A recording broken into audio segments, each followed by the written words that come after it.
tal? ¿Cómo les va? Bienvenidos, ¿qué tal? ¿Qué tal? Acá estamos, como cada día, esperándolos para compartir información precisa, confiable, breve y contundente, en este caso sobre la situación de la pandemia en la Argentina.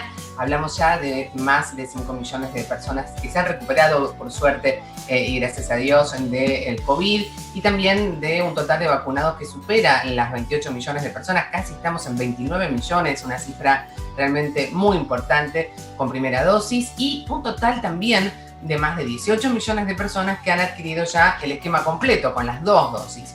Y estas son las noticias que reflejan la realidad del COVID en el país, pero por supuesto hay muchos otros temas más allá del COVID que tienen que ver con nuestra salud, con nuestro bienestar, y ese es el objetivo principal de En Casa Salud, que es un programa en el que intentamos todos los días acercarte ese dato, esa información que te permite en principio tomar las mejores decisiones, por supuesto para vos y para todo tu entorno. Estamos ya en contacto, bueno, ahí está nuestra línea de comunicación 011-3545-6043, vamos a hablar de hábitos saludables, de un temazo, la cefalea. Yo sé que todo el mundo lo escuchó alguna vez. Cefalea, ¿qué diferencias hay con la migraña? ¿De qué se trata la cefalea? Bueno, vamos a estar hablando en un minutito con eso, y ahora vamos a comenzar justamente hablando de lo que tiene que ver con la infectología, con la pandemia. Estamos en contacto con Daniel Stecher, que es jefe de infectología del Hospital de Clínicas. Daniel, bienvenido, muchísimas gracias. ¿Cómo estás?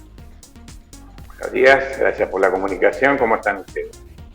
Bien, como siempre, en principio queriendo aportar información, que ordene, que organice, y vos como jefe de infectología de un hospital tan importante como lo es el Hospital de Clínicas, seguramente vas a poder contarnos en principio cómo ves el panorama hoy en la demanda, la situación de la circulación de esta variante Delta. ¿Cuál es el balance que podés hacer en esta mañana?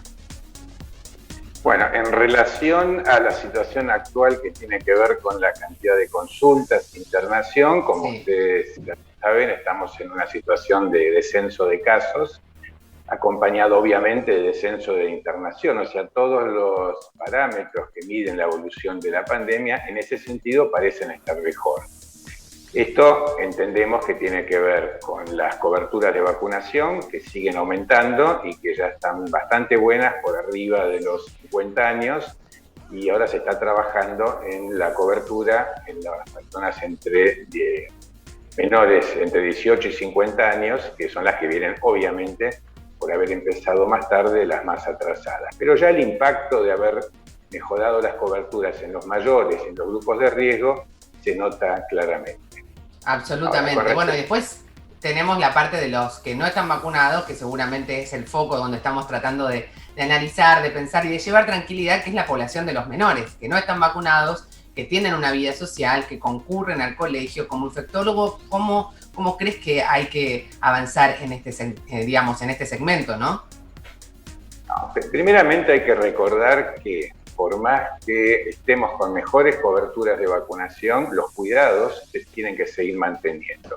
Es decir, las personas vacunadas tienen muchísimo menos riesgo de tener infección, muchísimo menos riesgo de tener infecciones graves, por lo tanto, poca chance de internarse, pero mantienen la capacidad de transmitir el virus. Entonces, lo que uno tiene que hacer es mantener los cuidados. Y obviamente aquella población que todavía no ha accedido a la vacuna, porque la logística hace que la vacunación les llegue más tarde, deberán insistir más todavía en estas medidas de cuidado hasta que tengan la vacuna y, como dije antes, mantenerlas. Es decir, lo que es el uso de tapabocas, el distanciamiento, tratar de evitar las aglomeraciones y la higiene, habrá que mantenerlo por un tiempo porque no hemos llegado al fin de la pandemia. Sencillamente estamos en una etapa en la cual la estamos controlando.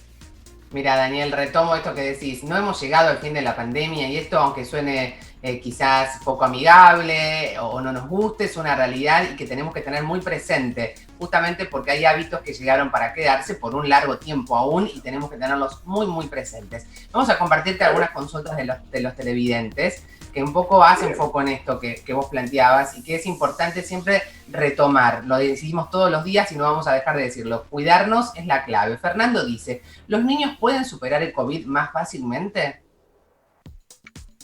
Lo que hemos visto es que las infecciones por SARS-CoV-2, el COVID, tienen mayor gravedad en las personas mayores de 65 años y en aquellas menores que tienen alguna comorbilidad como enfermedad cardíaca, oncológica, etc. Los niños no entran en este grupo, por lo tanto, hasta donde podemos ver, el impacto clínico es menor. Esto no quiere decir que no tengamos cada tanto algún niño con cuadros graves, o sea, no es que uno jerarquiza la infección en chicos.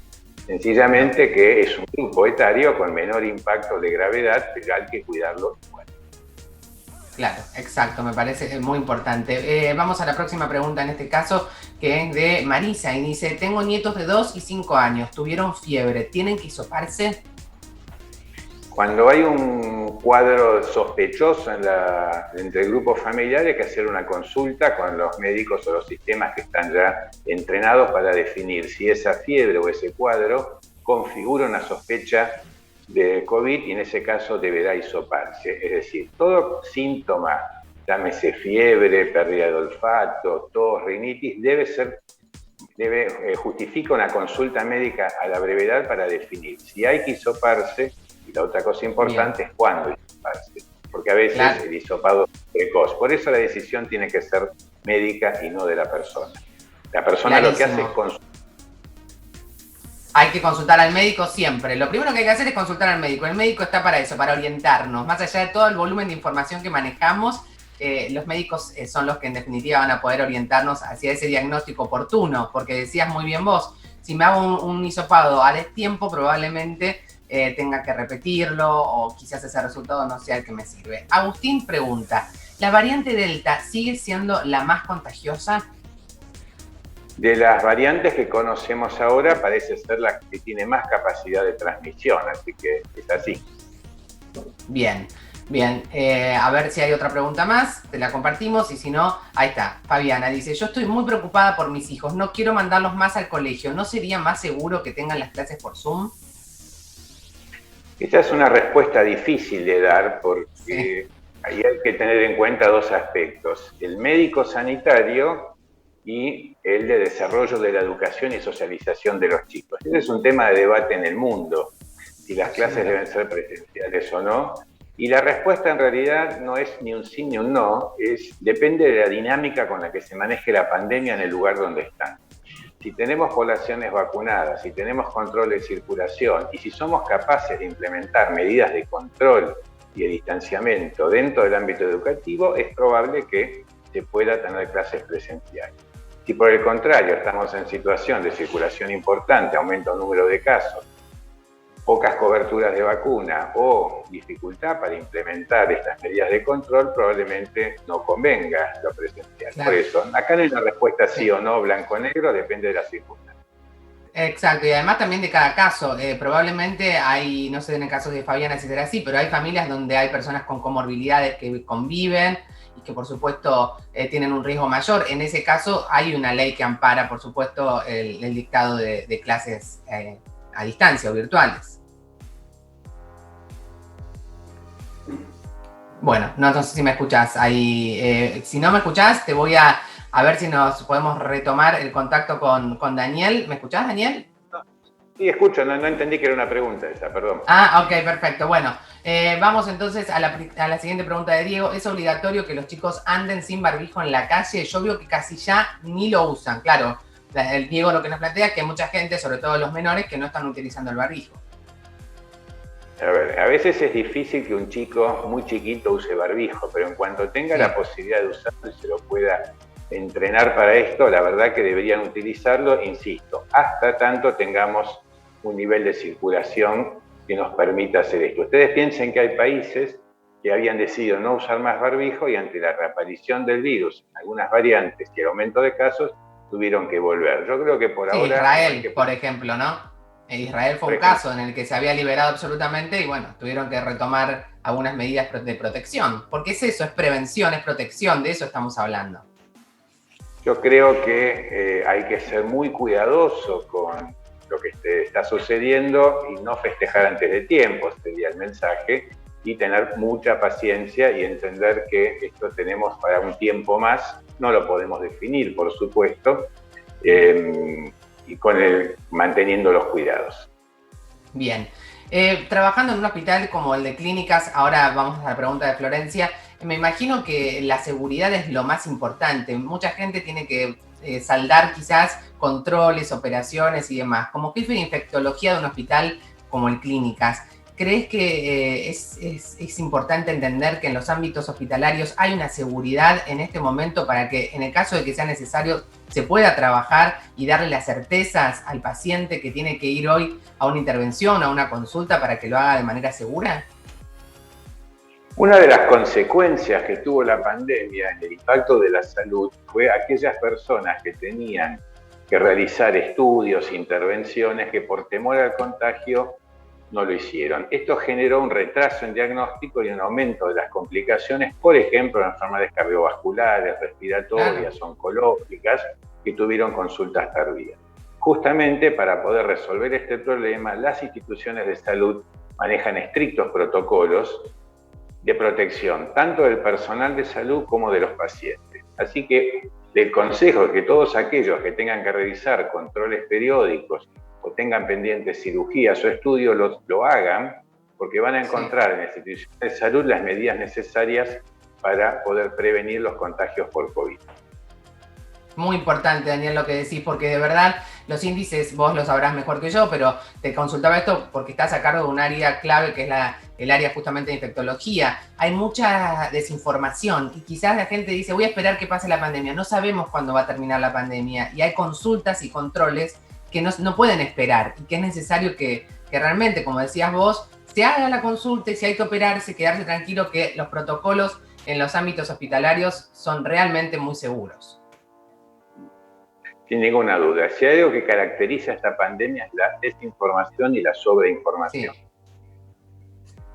Estoy totalmente de acuerdo. Bueno, Daniel Stecher, muchísimas gracias. Un placer charlar con vos. Gracias por tu tiempo y también por tu trabajo todos estos meses en los que la infectología es algo que vos abrazaste seguramente hace muchos años, pero hoy tiene un conocimiento más masivo y es muy útil para que sepamos que la ciencia, que el control de un montón de cuestiones asociadas justamente, por ejemplo, a los genomas, a las variantes, es una herramienta que constantemente estuvo en la salud, pero que bueno, con la pandemia seguramente se popularizó. Te mando un abrazo grande, Daniel. Gracias. Un saludo y gracias a ustedes por la comunicación.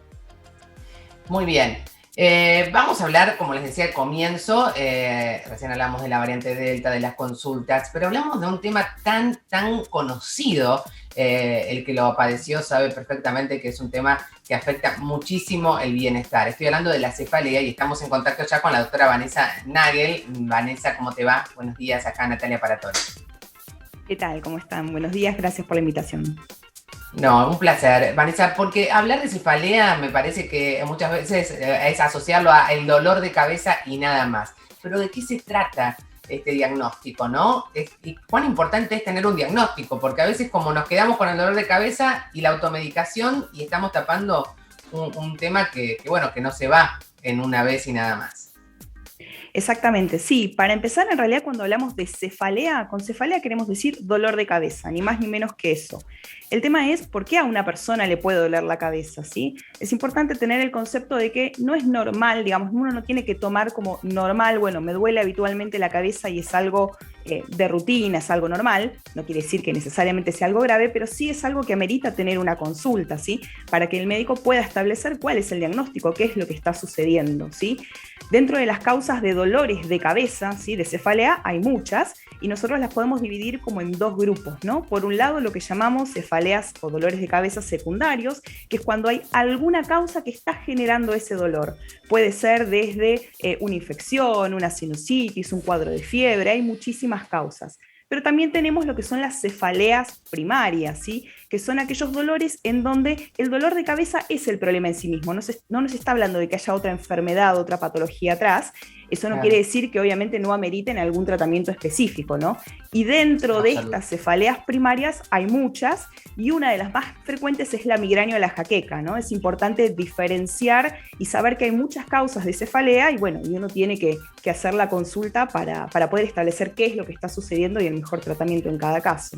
¿Y qué características o sintomatología es la que yo tengo que tener en cuenta para hacer esta consulta? Primero, por supuesto, si tenés dolor de cabeza va a repetidas veces, hay que consultar. Pero ¿cuál es la diferencia? Vos decías, la migraña es una de las maneras, y vivimos en un país donde, mejor que yo lo sabés, la automedicación está a la orden del día. Sí, sí, es muy frecuente. De hecho, en realidad la migraña, que es uno de los dolores, o sea, junto con la cefalea tensional, uno de los más comunes, lo que sucede es que la migraña suele ser en general más severa, más molesta, afectar mucho la capacidad de las personas en su día a día, y eso lleva a que consulten mucho, ¿no? Es una de las principales causas de consulta, de hecho es una de las principales causas de consulta neurológica en sí. Particularmente la migraña, ¿sí? Que recordemos que es un tipo de dolor de cabeza, pero hay otros tipos de dolores, es un dolor de cabeza que hay un estudio que se publicó recientemente que nos muestra la prevalencia en Argentina, porque antes no teníamos datos en Argentina, que nos dice que es más o menos de un 10%, con lo cual entre 100 personas, 10 aproximadamente en la Argentina sufren de migraña, en mayor, en menor intensidad, ¿no? Y particularmente este dolor de cabeza, sí, tiene muchas características. En realidad, en general, son dolores que suelen doler en una mitad de la cabeza, en otra. Es un dolor que suele ser como un latido, que se acompaña a veces de molestias de la luz, de los sonidos, náuseas, vómitos. Aunque bueno, las características no siempre son exactamente como están descritas en los libros y es por eso siempre importante la consulta. Pero sí, es un dolor de cabeza, particularmente, que puede llegar a ser muy discapacitante, afectar mucho cuando la persona tiene la crisis, la calidad de vida. Y se puede hacer mucho para prevenir este tipo de hechos, por eso siempre es importante el diagnóstico precoz y oportuno. Nosotros insistimos en esto porque con un buen diagnóstico podés tener una buena calidad de vida. Exactamente, para poder establecer el mejor tratamiento, que en realidad siempre son tratamientos individualizados, ¿no? Para cada persona, claro. Lo que le funciona a una persona no es lo mismo que a otra, es importante tener el correcto diagnóstico. Para eso, en general, siempre se recomienda primero una consulta con el médico de cabecera. Es importante que uno siempre tenga un médico a quien recurrir. Sí, si es necesario y hay algún tipo de dudas o dificultades en el tratamiento, se derivará a un neurólogo o, si es necesario, también a especialistas en dolores de cabeza, generalmente para los casos que son más complicados, ¿no? De migraña o de cualquier tipo de cefalea. Coincido con vos, Vanessa, hay que volver al médico de cabecera, al médico de familia. Es un concepto en el que tenemos que volver a trabajar porque es el que te va conociendo no solo en el problema, sino a lo largo de la vida, a vos y a todo el entorno familiar. Completamente de acuerdo. Vamos a compartir con vos algunas consultas del público que nos escribe y que, por supuesto, queremos aprovechar de tu buena voluntad para poder, por supuesto, también evacuarlas. Vamos con la primera. En este caso, la pregunta es de Rodrigo y dice: ¿hay alimentos que empeoren mi dolor de cabeza? En particular, por eso, o sea, depende de los dolores de cabeza. De vuelta, la migraña es uno de los que más se asocia en realidad con esto.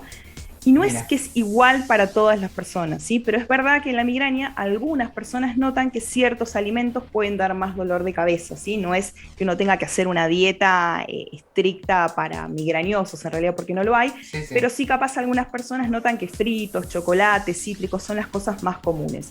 Otras cosas que sí influyen para los dolores es la hidratación. Sí, es importante tener una buena y una correcta hidratación, tratar de no tomar en exceso todo lo que es cafeína, mateína, no es que no se puede, pero el exceso puede generar... Ahí está, el exceso es el cuánto, no es que no tomes más café o mate, es cuánto tomás. No es no tomo nunca más, sino cuidar. Claro. Y lo mismo los ayunos, ¿no? Respetar horarios de comidas, eso también es importante. Temazo lo que decís, Vanessa, porque con esta moda del ayuno prolongado a veces se están provocando, y me lo han comentado varias veces, algunos diagnósticos que empiezan a surgir. María Sol dice, ¿el ejercicio alinea el dolor de cabeza? ¿Qué tipos de ejercicios en ese caso podrían ser? En realidad el ejercicio en general ayuda, ¿sí? No necesariamente tiene que ser un ejercicio muy intenso. Con una caminata, andar en bicicleta, incluso yoga, pilates, cualquier tipo de actividad física ayuda a nivel general, por supuesto, y la cefalea no es la excepción, ¿sí? Tanto la tensional, la migraña, como cualquier tipo de dolor siempre se beneficia de una vida saludable, y entre ellos el ejercicio y el adecuado descanso también. Sí, nosotros estamos todo el tiempo diciendo que la actividad física, elongar, conectar con nuestro cuerpo nos ayuda seguramente a ese estado de bienestar. Juliana nos dice, ¿hay alguna hierba natural que me pueda ayudar? ¿Cómo sé que no me hace mal?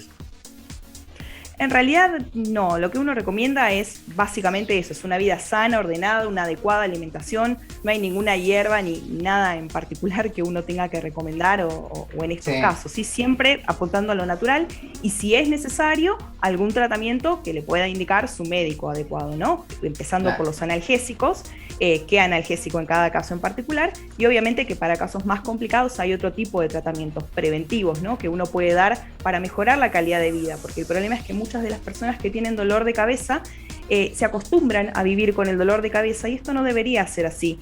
Uno tiene muchos tratamientos y muchas cosas que puede hacer para mejorar la calidad de vida y que tengan una vida normal. Mira, Fleni, ¡oficial.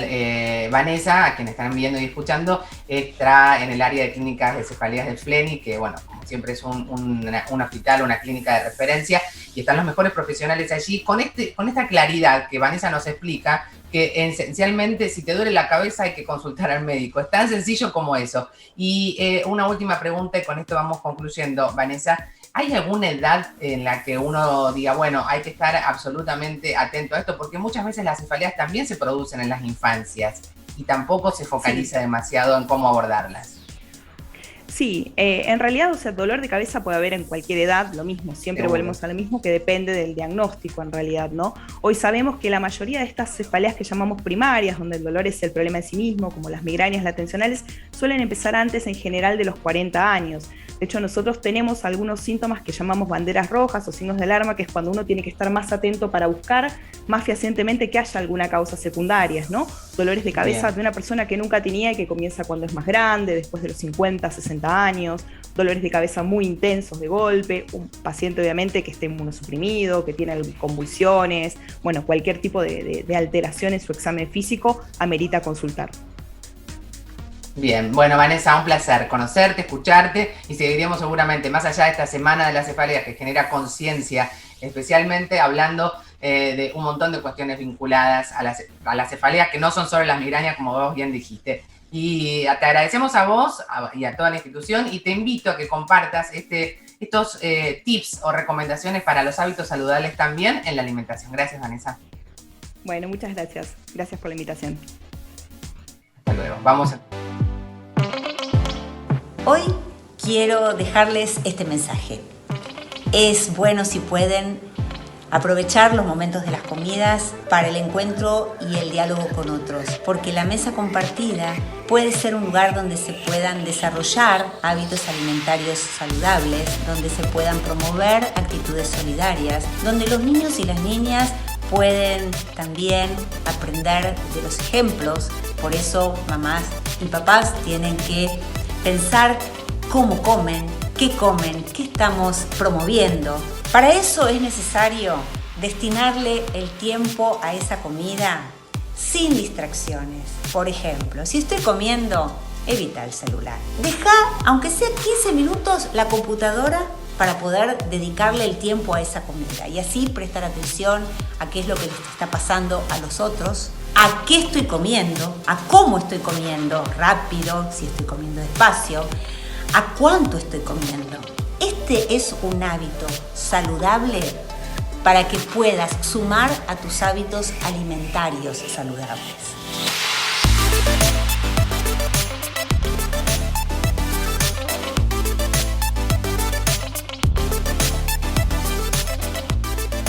Ahí la escuchábamos a Vivi, mirá, por tomarnos el tiempo para alimentarnos, ni más ni menos. A eso se refería Viviana, @VivianaLic, Viviana Langer, la pueden seguir en Instagram a ella también. Y llegó el momento de encontrarnos con nuestra queridísima Roxana Casabacteria. Bueno, si hay una Casabacteria, es ella también. ¿Cómo te va, Roxana?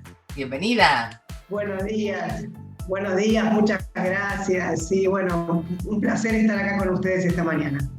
Bueno, nosotras somos acá todo el equipo fanáticos de las Casabacterias, por supuesto, que siempre nos traen consejos súper sencillos, pero hiper importantes para poder mantenernos sanos. En este caso vamos a hablar, Roxana, de un temazo, las botellitas de agua que tenemos en la heladera, en la cartera, porque tenemos que hidratarnos, pero a veces tenemos un manejo polémico, ¿no? O no lo sabemos quizás higienizar, reutilizar, está muy bien, ¿no? Ponernos en onda, en claridad, ¿cómo tenemos que manejarnos? Bueno, esto también tiene que ver con hábitos, recién hablan de hábitos y esto también tiene que ver con nuevos hábitos a adquirir en nuestra vida, porque ahora está muy de moda esto de las botellitas, esto de salir y qué bien que nos hace hidratarnos todos los días y mucho, entonces está bueno saber qué hacer con esas botellitas, qué botellitas puedo usar y qué botellitas no están recomendadas. Entonces, bien. Bueno, surgió en Casabacterias esta duda, nosotros escuchamos mucho a nuestra comunidad y a nuestros seguidores y nos preguntaban mucho qué hacer con las botellitas, cómo lavarlas. Siempre, Natalia, desde nuestra cuenta fomentamos la prevención de enfermedades que pueden estar siendo transmitidas por alimentos. Y el agua también es un alimento que puede transferir estas enfermedades. Entonces, no hay dudas, Roxana, no hay dudas de eso. No hay dudas. Ahora, yendo a lo concreto me parece muy interesante lo que planteas. Dos cuestiones. ¿Cuáles son las botellitas que sí y cuáles las que no? Bueno, genial. Las que sí son aquellas que están diseñadas para ese fin, o sea, para ser reutilizadas. Las que no están recomendadas son aquellas que vienen con productos que se llaman botellas de un solo uso, envases de solo uso. ¿Qué significa? Se usan, se termina el producto y se deberían descartar. Para eso hicimos la semana pasada otro posteo con lo de las botellas del amor, para poder reciclar esas botellas y no tirar tanto plástico. Pero entonces, volviendo a tu pregunta particular, ¿cuáles botellas? Las que están diseñadas para poder ser lavadas. Las otras hay que descartarlas y si se puede reciclar mucho mejor. Pero no está bueno. Las de plástico, por ejemplo. Me compro una gaseosa en la calle o un agua mineral en la calle, ¿no? Esa botellita, la llevo a casa, la lavo, ¿la puedo reutilizar o son las que no tengo que reutilizar? Son las que no tengo que reutilizar. ¿Por qué no las tengo que reutilizar? Porque esas botellas están diseñadas para ese producto. Yo las vacío y las uso para poner aceite, para poner un jugo, para poner lo que sea. El material está diseñado para tener un tiempo determinado con ese producto que el productor envasa, no para otro producto. Porque esto puede, quizás, no va a producir una enfermedad a corto plazo, pero sí a largo plazo pueden migrar componentes del envase hacia el nuevo producto que no es el que estaba pensado poner. Clarísimo. Entonces, las botellitas del amor serían las de vidrio, las que quizás ahora vamos a hablar de cómo las lavamos, pero las botellas que las comprás, que es para rellenar, como decía, para reutilizar, que las comprás vacías y que las podés reutilizar. No, esas son las botellitas que yo puedo reutilizar, que ahora hablamos cómo lavarlas. Las botellas de amor se llaman las que son con producto, gaseosa, agua mineral, jugo, que yo no las quiero tirar tal cual son, entonces las reciclo, las lavo, las seco y le puedo poner todo tipo de plástico, ¿sí? Para poder llenarla y después con eso se hacen ladrillos, se hacen productos, se hacen sillas, se hacen mesas. Ahí no puedo poner aluminio, no puedo poner Tetra Pak, no puedo poner cartón y no puedo poner papel. Pero sí todo el plástico que voy generando en casa lo voy metiendo y haciendo presión en esas botellas para reciclar. Ahora las otras, las de vidrio, las que compro, las que llevo al gimnasio, las que llevo a la oficina, esas las tengo que lavar. ¿Con qué frecuencia lavarlas? Cada vez que las voy a rellenar. Entonces, ¿cómo lavarlas? Si puedo comprar un cepillo largo, ¿sí? Para poder llegar de los que usábamos para las mamaderas de los chicos, por ejemplo, esos que usás para lavar la mamadera de los chicos. Esos que se venden para lavar las mamaderas son perfectos, entonces yo puedo llegar a toda la superficie. ¿Por qué es importante esto? Uno piensa que, bueno, es agua, no pasa nada, no se contamina, bueno, pero el agua tiende también a formar películas, ¿sí? Que pueden contaminar, estas películas mucilaginosas, que pueden contaminar la superficie interior de las botellas. Es importante llegar a toda la superficie. Usemos el paso a paso, lo hago con agua y detergente, poca carga de agua y muchos lavados para poder tener un buen lavado, un buen enjuague de esta botella. Puedo usar bicarbonato, puedo usar vinagre concentrado para poder sacarle, sobre todo, ¿sabés qué, Natalia? En las botellas de vidrio se acumula una superficie blanca que tiene que ver con el agua misma, con los carbonatos del agua, que es agua dura, a veces con un poco de sarro. Cuando yo lavo con detergente, a veces no sale, no queda tan brillante como cuando lavo con una cucharadita de bicarbonato y hago varios enjuagues. Clarísimo. La lavandina típica, porque esa es la pregunta típica, la lavandina, el chorrito de lavandina, ¿sirve o preferible lo que decías, detergente primero y después bicarbonato? Tratamos de usar lo más natural posible. Si le pongo un chorro de lavandina ya seguro que estoy en exceso, entonces ahí tengo que enjuagar bien porque probablemente queden residuos que no lo voy a ver, pero quizás lo sienta. O sea que hay que tener cuidado con la lavandina también. Se utiliza, y los tapones. Cuidado. Y los tapones, las tapas también veíamos recién, que hay que lavarlos. Exacto. Exacto, las tapas se tienen que lavar tal cual la botella, porque es parte de la botella, a veces uno se olvida. Claro. Se puede dejar en agua con vinagre unas horitas. Bien. Bueno, Roxana, te mandamos un abrazo y a todos ustedes les digo, sigan @casabacterias. Es una cuenta, como ustedes ya saben acá, les recomendamos cuentas que son confiables, que tienen información y que tienen profesionales detrás, que no te dan un consejo porque se les ocurre, sino que hay un estudio, información, hay un montón de data en @casabacterias. @casabacterias. Lava, higieniza y recicla. Gracias, Roxana. Un beso para todas ustedes. Gracias a ustedes y muy buen día. Muy bien, nos despedimos, llegó el fin de este encuentro, nos vemos mañana puntualmente, 9:30 aquí. Estamos como siempre recordándoles que lo individual suma, pero es lo colectivo lo que definitivamente transforma. Aprovechen esta gran jornada y disfruten. Chau, chau. Yo me quedo en casa por la cuarentena, no podemos vernos y eso es una pena, pero solo un tiempo que pronto pasará y las emociones a flote saldrán. Ando todo el día con la lavandina, me lavo las manos